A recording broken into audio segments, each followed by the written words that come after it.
मोह से ही ये सारे जो द्वंद्व हैं उत्पन्न होते हैं, राग द्वेष।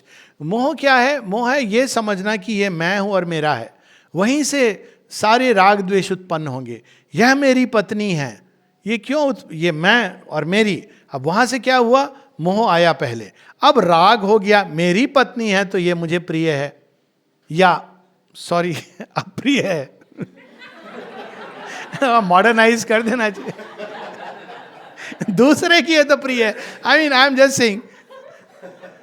अरे आप दुनिया देखोगे तो पता, तो ये कहां से प्रारंभ हुए? मैं और मेरे से। तो हम देख नहीं पाते हैं चीजों को जैसी हैं, और यही जो द्वंद्व है, जो राग और द्वेष, ये सारे मोह से उत्पन्न। मोह is what is to be slain, it is a false relation.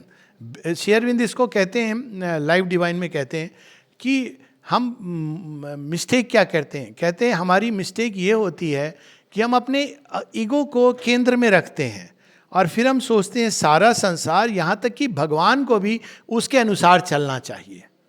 That's why I always say there is a joy in the sense of the unpredictable in life. I almost feel like asking how many people are happy about the unpredictable in life. देखिए आप दुविधा में पड़ जाएंगे, लेकिन अब अपने जीवन को देखिए कि अगर वो अनप्रेडिक्टेबल एलिमेंट्स नहीं होते, क्या आप आ पाते? That's the joy of the unpredictable. और शेरविंद कहते हैं this is the hour of the unexpected. Unpredictable element ही तो सुपर माइंड का एक्शन है। तो उसी प्रकार से मोह क्या होता है? मैं केंद्र में हूं, भगवान को मेरे हिसाब से परिणाम देने चाहिए, जैसे मैंने सोचा है, जैसे मैं कर रहा हूं उसके अनुसार से। भगवान एटीएम मशीन नहीं है, कभी नहीं थे। वो कहाँ चुन लेंगे किसको? अब देखिए, मैं तो कई बार भगवत गीता किसको दी श्री कृष्ण ने?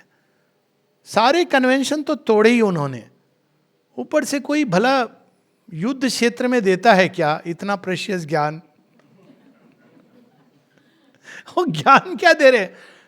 उठा शस्त्र निमित्त मात्र भव सव्यसाची युद्धश्च। अब वो ज्ञान भी क्या दे रहे हैं? ऐसे नहीं बोल रहे हैं कि मैं तुझे सिखा रहा हूं, तुझे काम आएगा ये मेडिटेशन आफ्टर दी वार, और बीच बीच में रिलैक्सेशन टेक्निक भी बता रहा हूं, बीच बीच में तो कुछ नहीं बता क्या रहे, युद्ध लड़।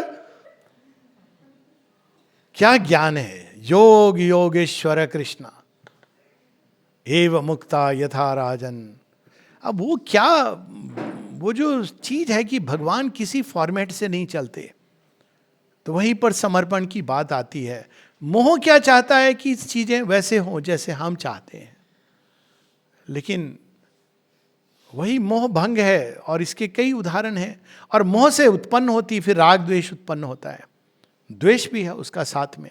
जो मेरी प्रशंसा कर रहा है वो बहुत अच्छा है, जो मुझे कह रहा है कि तुम मूर्ख हो वो बहुत बुरा व्यक्ति है। ये सारे देखिए लोग कई बार, अब डाइवोर्सेज होते हैं, ये सब होते हैं, क्यों होते हैं? उसका मूल कारण तो यही है ना कि भाई वो मेरी नहीं सुनती, या वो मेरे हिसाब से नहीं चलती। बेसिकली आप हो कौन?